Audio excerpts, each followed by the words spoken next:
오늘 출근길 혼자 토론 주제는 징벌적 손해배상 제도에 관한 것입니다. 네.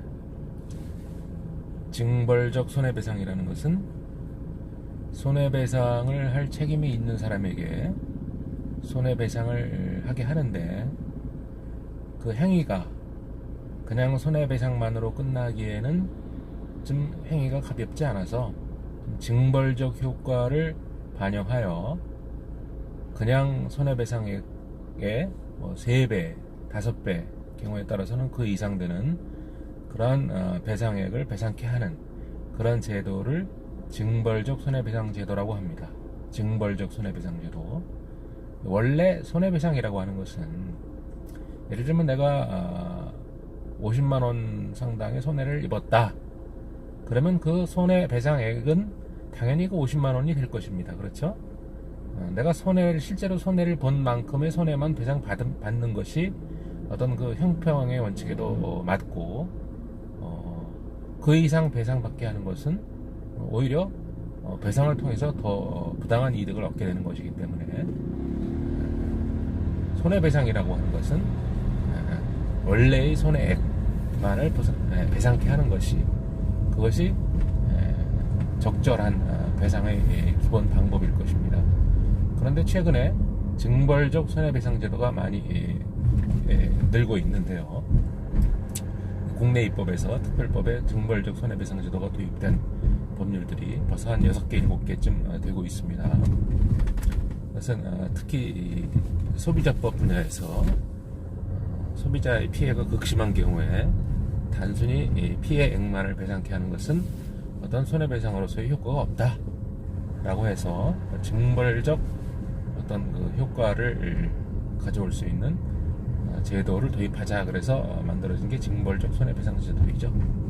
근데 우리가 엄밀히 따지면 뭔가 징계가 필요하거나 형사처벌이 필요하면 그것은 형사법으로 입법을 하거나 형사법에 의거해서 처벌을 하면 되는 것이지, 손해배상의 문제는 또 별개거든요. 손해배상은 손해액만 배상하게 하면 되는 것인데, 그걸 굳이 민사적 제도인 손해배상에다가 다시 징벌적 어떤 요소를 가미해가지고 손해배상을 3배로 한다 또는 그 이상으로 한다, 이렇게 하는 것은 또 검토의 여지가 좀 있는 내용입니다.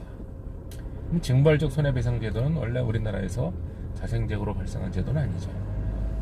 원래 미국에서 처음 발생한 제도인데, 소위 미국에는 3배 배상 제도라는 게 옛날부터 30-40년 전부터 제가 공부할 때에도 미국의 3배 배상 제도가 있다, 그런 게 있는데 왜 또 3배를 배상하는 제도가 있을까? 그러고 말았는데, 지금 학자의 입장에서 보니까 징벌적 손해배상 제도로서 징벌적 요소를 가미해서 3배를 배상하도록 하는 법률 제도가 있다라는 거죠. 그것이 미국의 세계 최초의 경제법이라고 알려져 있는 셔먼법이 1890년에 미국에서 제정되었고, 그것이 너무 조문수가 몇 개 안 되고 간단해서 그것을 보완하는 입법이 약 24년 후에 1914년에 소위 클레이튼 액트, 그 다음에 FTC 연방거래위원회 법 해가지고 FTC 액트, 클레이튼 액트, 또 셔먼 액트 해가지고 이 3자를 미국의 엔티트러스트 로우, 반트러스트법, 독점금지법, 이렇게 우리가 영역을 이제 만들어서 부르고 있는 것이죠. 그 중에서 이 클레이튼법에 이 3배 배상 제도가 들어 있습니다. 그 사업자가 법 위반 행위를 했을 때 단순한 손해액만을 배상케 하는 손해배상이 아니라 그 손해액을 계산한 후에 총 손해액에서 3배까지 배상하게 하는, 3배 이내에서 배상을 하게 하는 3배 배상 제도를 클레이튼 액트에 규정을 한 것이죠. 그때가 1914년이니까 100년이 훨씬 넘었네요. 근데 그것이 이제 모델이 돼가지고 3배 배상 제도를 징벌적 손해배상 제도의 어떤 대표적인 방안의 하나로 다른 나라의 입법에 많이 참고가 되어 왔습니다. 우리나라도 뭐 하도급 거래의 공정화에 관한 법률에도 손해배상제도가 들어가 있고, 그 다음에 뭐 신용정보법, 또 정보통신망법, 개인정보보호법 이런데 또 손해배상제도가 들어가 있고요. 입법이 돼 있고, 그 다음에 또 가장 최근에는 제조물책임법에도 손해배상제도를 도입을 했고, 아마 그 대리점법에도 아마 손해배상제도가 들어가 있는 것 같은데, 어쨌든 굉장히 손해배상제도를 도입을 늘려가고 있는 그런 추세입니다. 그런데 우리가 다시 한번 말한다면 그 민사법제와 형사법제는 좀 구별을 해서 입법을 하는 것이 입법의 체계에 맞는 것인데, 민사법적 체계 속에 징벌의 요소를 가미해서 민사적 제재를 늘려가고 있는 것이죠. 그런데 하나 궁금한 것은 왜 징벌적 손해배상제도를 도입하는데 항상 삼배배상제도만 도입을 할까요? 우리나라의 입법은 보면은 외국의 입법례를 참조해서 좀 그것을 벗어나는 입법을 도입하는 경우가 드뭅니다. 현상을 깨고 앞서가는 입법례를 도입하기가 상당히 머뭇거려지는 그런 입법 자세죠. 그래서 클레이튼 액트에 들어있던 삼배배상제도를 그냥 능동적인 어떤 변화의 의지가 없이 소극적으로 그러한 손해배상제도를 징벌적 손해배상제도의 모범으로 도입을 하고 있는 것으로 이렇게 생각이 됩니다.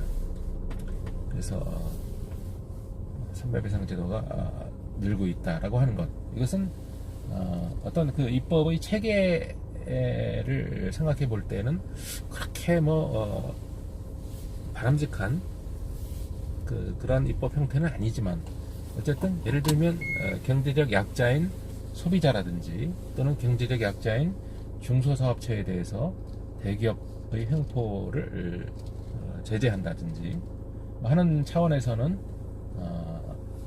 징벌적 손해배상제도의 도입은 상당히 어떻게 보면 바람직하다고까지 할 수가 있을 수 있습니다. 가장 최근에 전년도에 소위 그 가습기 살균제 사건이 있었죠.